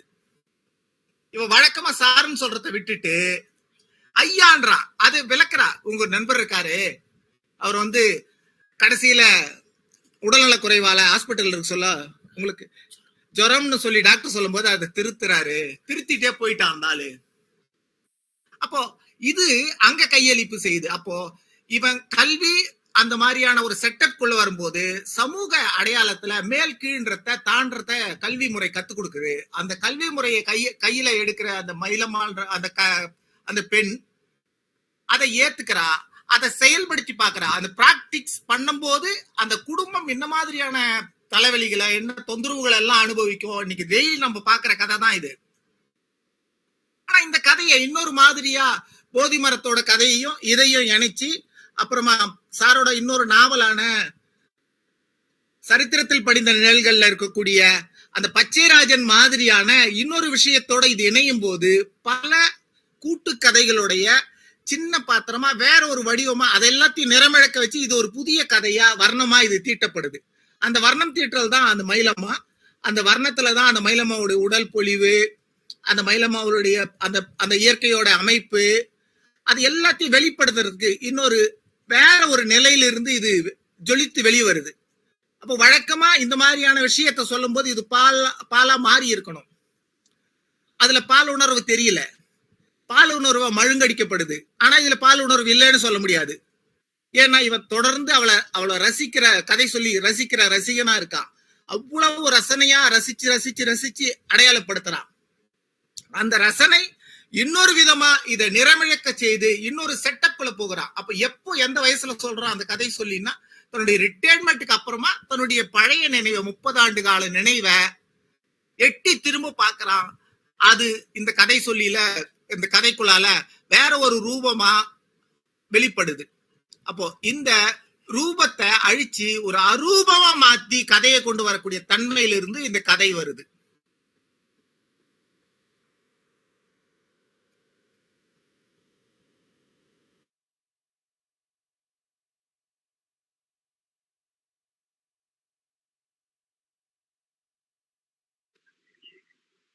ஐயா மியூட் பண்ணிருக்கீங்க. ஐயா ஐயா மியூட் பண்ணிருக்கீங்க. இல்ல அரசு முடிச்சிட்டீங்களா? முடிச்சிட்டேன் சார். அதாவது கண்கள் அப்படிங்கிற அந்த கதை பிரதி மயிலம்மா அப்படிங்கிற ஒரு கதை மாந்தர், மயிலம்மாள் சேர்கிற போது வரக்கூடிய ஒருவர், ஒரு ஆசிரியர், தலைமை ஆசிரியர், மயிலம்மாவினுடைய தந்தை, மயிலம்மாவினுடைய தங்கை, அவளுக்கு பிறந்திருக்கக்கூடிய 2 குழந்தைகள். இது எல்லாமே அதாவது கதை மாந்தர்கள் என்று சொல்லக்கூடிய புள்ளிகளால் இணைக்கப்பட்ட ஒரு கோலம் அப்படிங்கிறத இந்த கண்கள் அப்படிங்கிற கதை பிரதியை நாம பார்த்தோமானா, இந்த ஒவ்வொரு கதை மாந்தருமே வெவ்வேறு விதமான மனதிலே குறிப்பீடுகளை தரக்கூடியதாக இருக்கிறது. ஆனாலும் இந்த கதை மாந்தர்கள் என்று சொல்லக்கூடிய குறிப்பீடாக இருந்தாலும் கூட அவை ஏற்படுத்தக்கூடிய குறி என்பது நாம் எல்லாருமே இந்த கதை பிரதியில் வரக்கூடிய கதை மாந்தருடைய வெவ்வேறு விதமான நடவடிக்கைகளுக்கும் ஒவ்வொரு விதமான பொருளை நாம சொல்லி இருக்கிறோம். அதனால அந்த இடைவெளி என்ன ஆயிடுச்சுன்னு சொன்னா, ஒரு ஒரு புள்ளியில இணைந்து விடாமல் மேலும் மேலும் அது தொடர்வதற்கான வாய்ப்பாக இருக்கிறது. அப்ப கதை மாந்தர்களால் ஆக்கப்பட்டாலும் கூட ஒவ்வொரு கதை மாந்தருமே இன்றைய 20ஆம் 21ஆம் நூற்றாண்டினுடைய பல்வேறு பிரச்சனைகளுடைய என்ன சொல்றது ஒரு அடையாள சுட்டிகளாக அவர்கள் விளங்குகிறார்களோ என்று கூட நாம நினைக்க தோன்றுகிறது. இப்ப ராமச்சந்திரன் சார் வந்திருக்கிறாங்க. ராமச்சந்திரன், நீங்க இந்த கதை பற்றிய பதிவை சொல்லும்படியா கேட்கிறேன். வணக்கம் ஐயா. சொல்லுங்க. நல்ல ஒரு அருமையான ஒரு சிறுகதை தான் அது. பேரே கண்கள் அப்படின்னு இதை பற்றி ரொம்ப நேரமாக யோசிச்சுக்கிட்டு இருந்தேன். யோசிக்கும்போது ஒரு திருக்குறள் தான் ஞாபகத்துக்கு வந்தது. எண்ணென்ப ஏன எழுத்தென்ப இவை 2ம் கண்ணென்ப வாழும் உயிருக்கு அப்படின்னு. இப்போ இதில் வரக்கூடிய அந்த கண்ணும் இங்கே கதைக்கு தலைப்பாடக்கூடிய கண்ணும் என்னத்தை உணர்த்த நம்மளுக்கு விரும்புது அப்படிங்கிற அப்படியே ஒரு யோசனையில் தான் இதை படித்தேன். இப்போ கண் அப்படின்றத நம்ம ஒரு அறிவு அப்படின்ற ஒரு பார்வையில், இல்லை ஒரு அனுபவம் அப்படின்ற பார்வையில் நம்ம பார்க்கும் பொழுது இந்த கதை நம்மளுக்கு என்ன சொல்ல வருது அப்படிங்கும்போது, இயல்பாகவே ஆசிரியர்கள் காதலை விரும்புறதில்லை. பள்ளி ஆசிரியர்கள் காதலை விரும்புறதில்லை. அவங்க காதலை கண்டா அறிவுரை சொல்றது, மறுக்கிறதுக்குரிய பண்பை தான் நம்ம நிறைய பார்க்குறோம். ஆனால் இந்த கதையில் தலைமை ஆசிரியரும் ஒரு பெண் ஆசிரியரும் காதலிப்பதாக ஒரு செயல்பாடு நடைபெறுகிறது. இது ஒரு வகையான அனுபவமாக இருக்கிறது. 2வது, அந்த தலைமை ஆசிரியர் தூய தமிழை பேசக்கூடியவராக இருக்கிறார். அப்போ அவருக்கான ஒரு வாழ்வியல் சிந்தனையோடு கூடிய ஒரு கொள்கை பிடிப்போடு கூடியவராக இருக்கிறார். இது ஒரு வித்தியாசமான ஒரு அறிவு அனுபவமாக இருக்கிறது. அதே மாதிரி இவருடைய காதலை சுற்றி இருக்கக்கூடிய ஆசிரியர்கள் எப்படி அதை உணர்றாங்க அப்படின்றதும், அந்த மயிலம்மா மேலே மற்றவங்களுக்கு எப்படி ஒரு காதல் உணர்வு தோன்றுகிறது அப்படிங்கிறதையும் நம்ம யோசிக்கிறோம். ஏன்னா ஒரு பள்ளிக்கூடத்தில் ஒரு பெண் ஆசிரியையே பல ஆசிரியர்கள் காதலிக்கிறது அப்படின்ற ஒரு செயல்பாடு ஒரு காலகட்டத்தில் நிகழ்ந்தது தான். அப்போ இப்படி ஒரு சமூக அனுபவமும் இருக்குது அப்படின்றதையும் நம்மளுக்கு உணர்த்தக்கூடியதாக இருக்கிறது. அடுத்தது பார்த்தீங்கன்னா, இதனுடைய முக்கியமான கதாபாத்திரமாக வருகின்ற மயிலம்மா ஒரு உயர்ந்த குடும்பத்தில், சாதி குடும்பத்தில் பிறந்து கல்வி கற்று ஒரு அரசு வேலைக்கும் போய் தனக்கான ஒரு தனித்துவமான அடையாளத்தை பிரதிபலிக்கக்கூடிய ஒரு பெண்ணாக அவர் இருக்கிறார் இல்லையா. இந்த கட்டமைப்பு ஒரு 70-80களில் ஒரு புதிய ஒரு பார்வையை சமூகத்துக்கு தந்தது. இது ஒரு முக்கியமான ஒரு அனுபவமாக இருக்குது. அதே மாதிரி அந்த சாதி மறுப்பு திருமணம் அப்படின்ற ஒரு செயல்பாடும் நம்மளுக்கு ஒரு புதிய ஒரு பார்வையை தருது. ஆனால் இந்த இந்த இந்த இந்த இந்த சமூக மாற்றம் என்பது எப்படி ஒரு விளைவை ஏற்படுத்தும் அப்படின்றதையும் இந்த எழுத்தாளர் சொல்லிட்டு போறாரு. என்னன்னு கேட்டிங்கன்னா, ஒரு தங்கையினுடைய கல்வி மறுக்கப்படுவது, அப்புறம் அந்த தந்தை பாருங்க அந்த பொண்ணுக்கு திருமணம் செய்து வைத்து விட்டு அவர் தற்கொலை செய்து கொள்றாரு. அப்போ அவர் என்ன நினைக்கிறாரு, தன்னுடைய கடமையை நான் முடிச்சிட்டேன், இனிமேல் என் பொண்ணு செஞ்ச அந்த தப்புக்கு பரிகாரம் நான் இது இறந்துப்பது தான் அப்படின்னு அங்கேயும் ஒரு ஒரு ஒரு ஒரு மாறலை உணர்த்துவதாக தான் நம்ம பார்க்குறோம். இப்போ இது ஒரு அனுபவத்தை நம்மளுக்கு தருவதாக இருக்கிறது. அப்போ ஒரு சாதி மறுப்பு திருமணம் செய்துவிட்டு இந்த சமுதாயத்திலிருந்து விலகி வாழுகின்ற ஒரு சூழல்ல கணவன் இறந்து போகக்கூடிய நிலையில அந்த பெண் எப்படி தன்னை தகவமைத்துக் கொள்றா அதான் இது சொல்லப்படாத ஒரு கதை. அப்ப 2 குழந்தைகளுக்கு தாயாக இருந்து ஒரு குழந்தையை மருத்துவராகவும் ஒரு குழந்தையை பொறியாளராகவும் படிக்க வைத்து தொடர்ச்சியாக தன்னுடைய பணிகளையும் செய்து இந்த சமுதாயத்தை எதிர்நோக்கி இருக்கக்கூடிய அந்த புரட்சிகரமான பெண்ணாக இருக்கக்கூடிய அந்த மயிலம்மாவை வந்து நம்ம ஒரு ஒரு ஒரு ஒரு ஒரு வித்தியாசமான ஒரு அனுபவத்துல வந்து நம்ம தொடர்ந்து சிந்திப்பதற்கான ஒரு களத்தை வந்து இது தருகிறது. இப்படியாக ஒரு அந்த கண்கள் அப்படின்ற இத்தனை கிட்டத்தட்ட நான் ஒரு பட்டியலில் வந்து ஒரு 8 கண்களை பட்டியல் போட்டிருக்கிறேன். இத்தனை அனுபவத்தை இத்தனை அறிவு நிலையை வந்து ஒரு சமூகத்தை பகுத்து பார்ப்பதற்கான பண்புகளை கொண்டதாக இந்த கதை இருக்கிறது அப்படின்னு கருதுறேங்க ஐயா. வாய்ப்புக்கு நன்றி. ராமச்சந்திரன் பேராசிரியர் அவர்கள் இந்த கண்கள் அப்படிங்கிறதே வந்து ஒவ்வொரு கதாபாத்திரமும் சமூக நிகழ்வுகளை பார்க்கக்கூடிய தன்மையானது. அதனால இங்க வந்திருக்கக்கூடிய கதாபாத்திரங்கள் சமுதாயத்தினுடைய போக்குகளை எதிரொலிக்கிற கண்கள் மாதிரி என்கின்ற ஒரு புதிய தளத்தை வந்து இந்த கதை பிரதிக்கு ஏற்படுத்தி கொடுத்திருக்கிறார். அதனால வனிதா சொல்லுங்க. வனிதா சொல்லுங்க. சரி சொல்லுங்க வனிதா. நான் இந்த கதையை வாசிக்கும் போது எனக்கு ஒண்ணு நினைவுக்கு வந்துச்சு. ஏற்கனவே அவரோட சாரோட கதை வந்து உங்களுக்கு பாரம்பரியம் இருக்கா அப்படின்ற ஒரு கதை. அதுல வந்து 2 உரையாடல் வரும். அந்த 2 உரையாடல்ல அந்த வெள்ளைக்காரன் கேட்பான், உங்களுக்கு வந்து பாரம்பரியம் இருக்கான்னு கேட்கும்போது அவர் என்ன சொல்வார்னா, அந்த ரயில் பயணத்துல வெளியே ஜன்னலுக்கு வெளியே இருக்கக்கூடிய மரம் செடி கொடிகளை பார்ப்பாரு.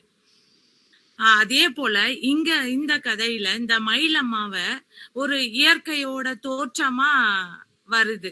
எப்படின்னா அந்த மயிலோட ஒப்பிடுறது, அந்த செடி கொடிகளோடு இருக்கக்கூடியது, அவ கட்டியிருக்கிற சேலைய வந்து பூ போட்ட சேலையா இருக்கக்கூடியது, இப்படி இயற்கையோடு அந்த கதாபாத்திரத்தை அப்படியே வர்ணிச்சு அதை வந்து ஒரு இயற்கையா பார்க்கக்கூடியது. அந்த இயற்கையோடு வரும்போது நமக்கு இந்த மயிலம்மாவை எங்கேயோ கேள்விப்பட்டிருக்குமே அப்படின்னு நான் தேடும் போது கேரளால இந்த மயிலம்மான்னு ஒரு பெண் இருந்திருக்காங்க. அவங்க வந்து ஒரு சூழலியலாளர். பெரிய அந்த கொக்கோ கோலா கம்பெனியை எதிர்த்து போராட்டம் பண்ணி அந்த மக்களுக்கான அந்த குடிநீர் மாசுபற்றதை வந்து தடுத்து இருக்காங்க. அப்படி அவங்க அந்த சூழலியல் அந்த பேருக்கும் இந்த கதைக்கும் வந்து தொடர்பு இல்லை. ஆனா நான் யோசிக்கும் போது அந்த பேர் என்னோட நினைவுக்கு வந்துச்சு.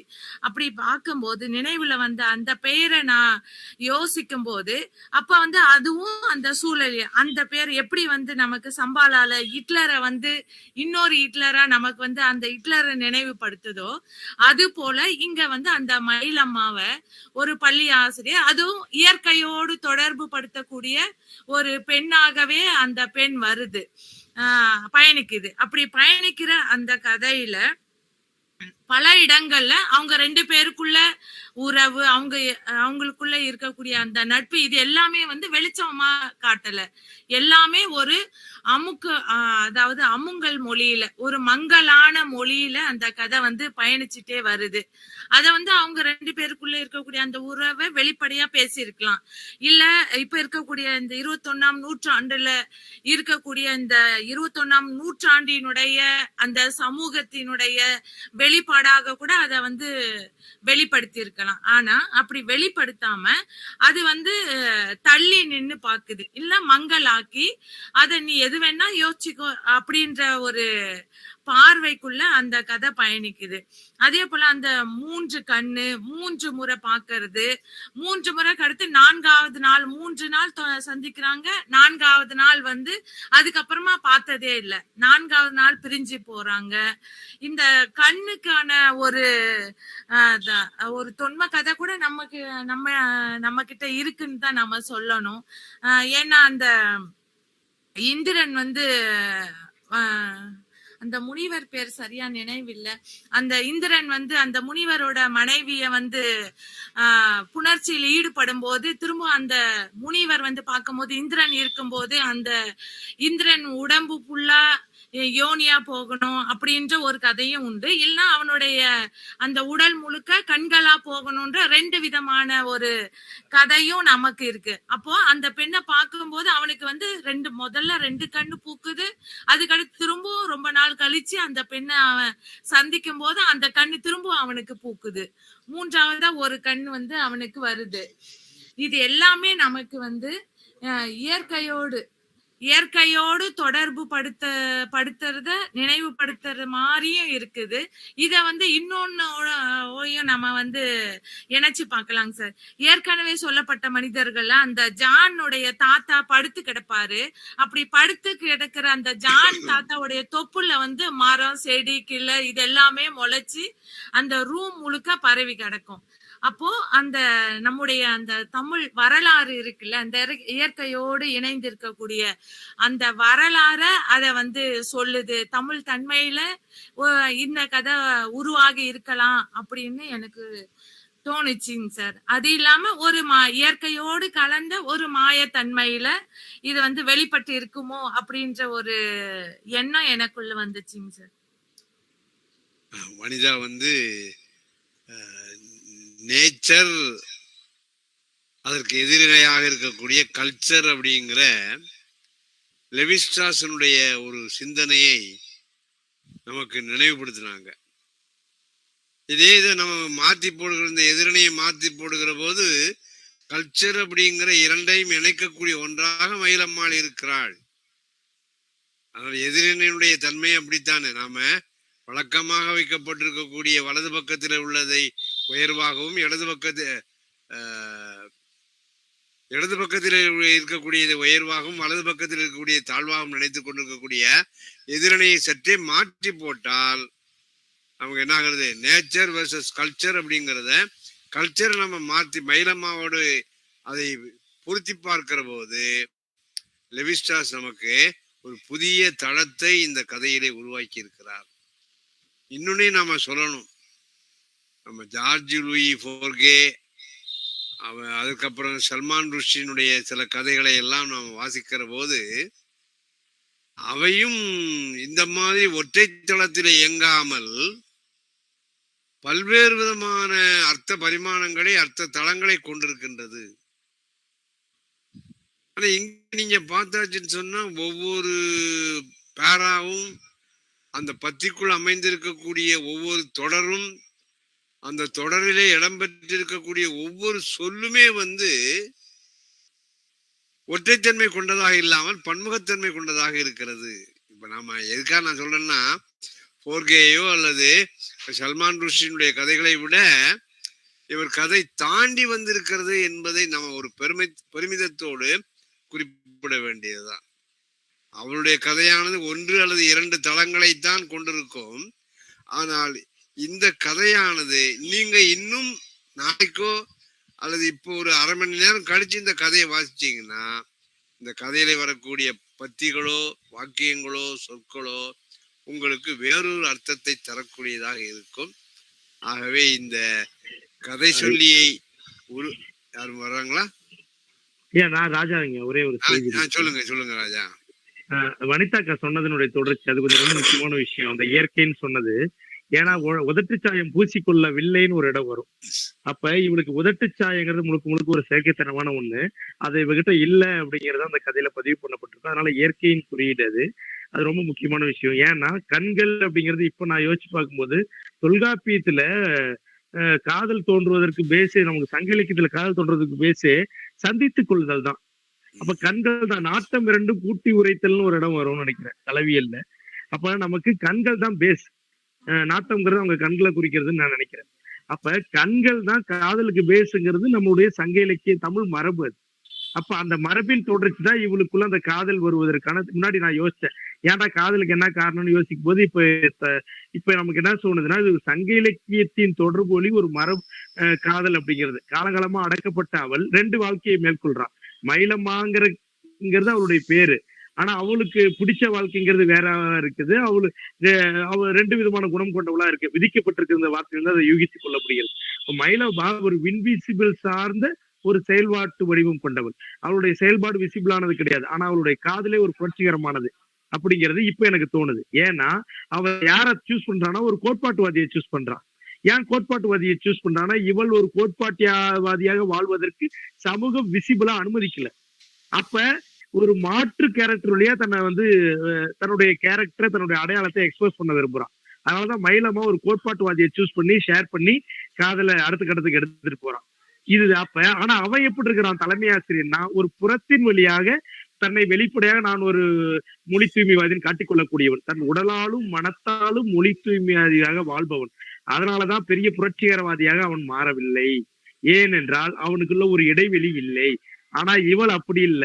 இவள் மனதளவில் இன்னொருவளாகவும் புறவடிவில் இன்னொருவளாகவும் வாழ்ந்து கொண்டிருக்கிறாள்.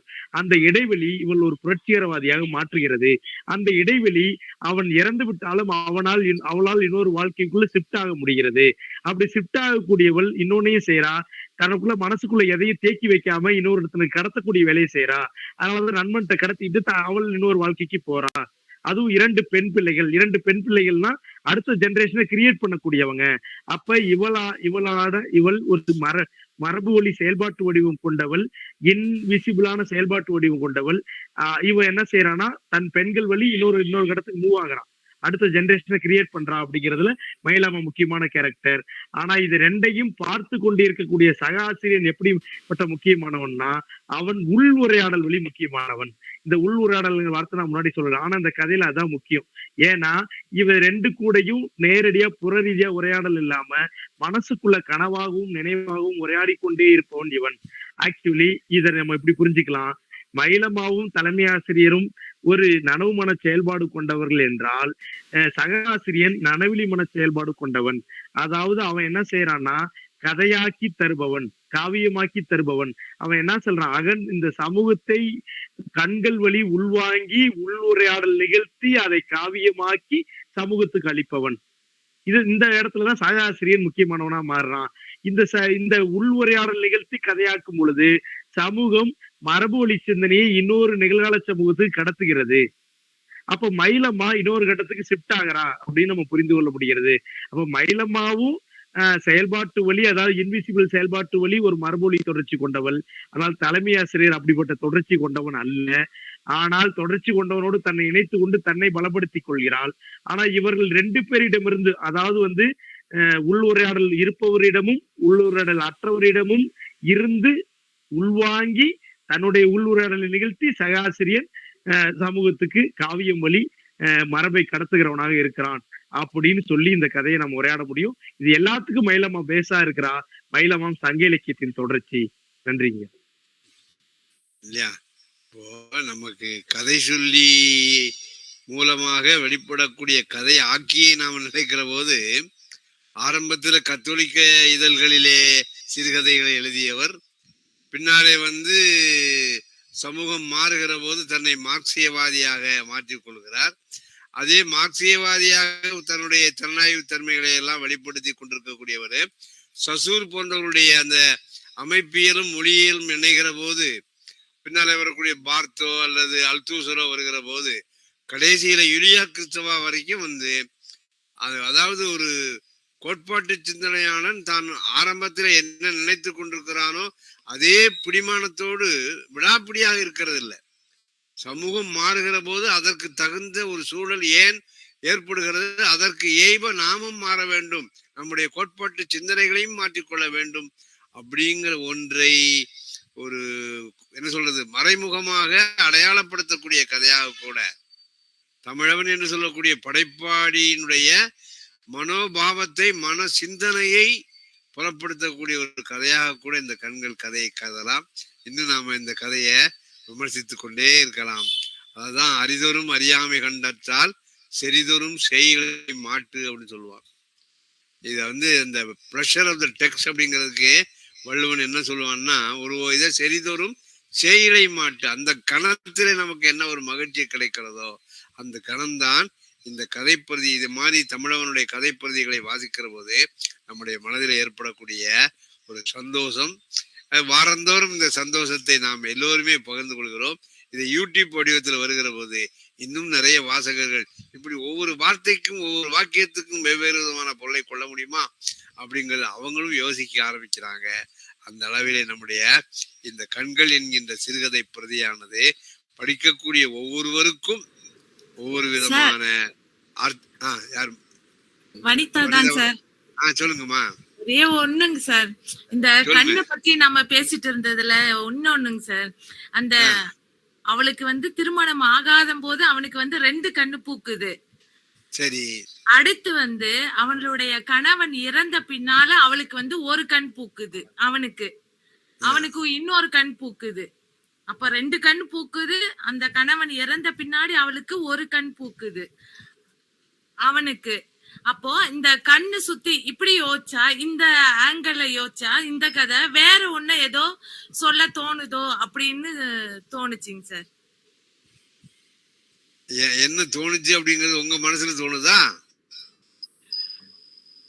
அனிதா சார்? இது ஒரு பாலோட குறியீடா தோணுதுங்க சார். அப்ப அந்த அம்சத்தோடு பொருத்தி பார்க்கிற போது இன்னும் வேறொரு பரிமாணமானது நமக்கு கிடைக்கிறது இல்லையா? ஒவ்வொரு வாக்கியத்தில் வரக்கூடிய சொற்கள் எல்லாமே இதா இருக்குது. இதுதான் உண்மையிலேயே ஒரு பிரதி தரக்கூடிய மகிழ்ச்சி என்று நாம சொல்லலாம்.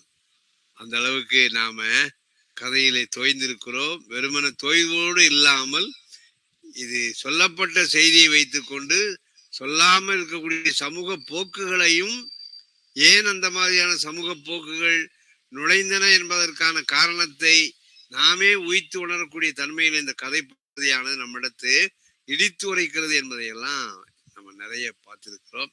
ஆகவே இந்த கதை உண்மையிலே ரொம்ப அருமையான கதை. உங்கள் அனைவருக்கும் இப்பொழுது நன்றி சொல்ல ஆழ்வார்குறிச்சி இங்கே இந்த அமைப்பை சார்ந்தவர்கள் வருகிறார்கள். அவர்களை அன்போடு நன்றி சொல்லும்படியாக கேட்டுக்கொள்கிறேன். அனைவருக்கும் மீண்டும் மாலை வணக்கத்தை தெரிவித்துக் கொள்வதில் பெரும் மகிழ்ச்சி அடைகிறேன். இன்றைய நிகழ்வு ஒரு திருப்திகரமான ஒரு நிகழ்வாக அமைந்தது. இன்றைய இணையவழி கருத்தரங்கத்திற்கு வருகை தங்களுடைய மனப்பதிவினை பதிவு செய்த அனைத்து இலக்கிய ஆர்வலர்களுக்கும் பாளையங்கோட்டை மேலும் வெளியிட்டகம் மற்றும் ஆழ்வார்குறிச்சி இங்கே என்ற அமைப்பின் சார்பில் எங்கள் மனமார்ந்த நன்றியை தெரிவித்துக் கொள்வதில் பெரும் மகிழ்ச்சி அடைகிறோம். இந்நிகழ்வில் பங்கு பெற்ற ஆராய்ச்சி மாணவர்களுக்கும் பேராசிரியர் பெருமக்களுக்கும் பாளையங்கோட்டை மேலும் வெளியிட்டகம் மற்றும் ஆழ்வார்குறிச்சி இங்கே என்ற அமைப்பின் சார்பில் மனமார்ந்த நன்றியை தெரிவித்துக் கொள்கிறோம். மீண்டும் நாம் இணைய வழியில் அடுத்த புதன்கிழமை சந்திப்போம். நன்றி. அடுத்த வாரத்திற்குரிய சிறுகதை பிரதியினுடைய தலைப்பு நர்ஸ் என்பது ஆகும். அது ஏற்கனவே உங்கள் அனைவருக்கும் அனுப்பப்பட்டது. ஆகவே அந்த கதையை இந்த இறந்து போனவன் பேசிக்கொண்டே இருந்தான் அந்த சிறுகதை தொகுப்பிலே தான் அந்த கதையும் இடம்பெற்றிருக்கிறது. கதை பிரதியினுடைய தலைப்பு நர்ஸ் அப்படிங்கிற ஒன்று. அதை நாம அடுத்த வாரம் பேசுபொருளாக வைத்துக்கொண்டு உரையாடலாம். எல்லோருக்கும் நன்றி.